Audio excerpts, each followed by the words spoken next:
ఆ కోటప్ప కొండకున్న గమ్మత్తు ఏమిటో తెలుసా అండి? ఒక గొల్లభామకి పరమశివుడిచ్చిన వరం. ఎన్నడూ కాకి వాలదు. ఆ కొండంతటి మీద పగలు కాదు రాత్రి కాదు ఎన్నడూ ఒక్క కాకి మీకు కనపడదు.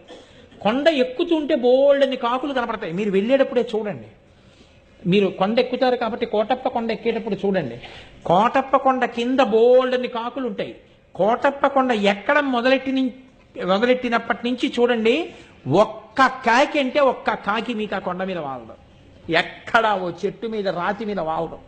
కారణం, ఒక గొల్లభామ రోజు అక్కడ ఉన్నటువంటి శివుడికి తీసుకొచ్చి అన్నం పెడుతుండేది, పెరుగు అవిని. ఆయన తింటుండేవాడు. నువ్వు ఊళ్ళోకి రా అంటుండేది ఆవిడ. అంటే ఆయన నవ్వేసి ఉడుకునేవాడు. దక్షిణామూర్తి, ఆయన నిశ్శబ్దంగా ఉండేవాడు. ఆవిడ ఒకరోజు తీసుకొస్తూ చల్లకుండా తీసుకొచ్చి అక్కడ పెట్టింది.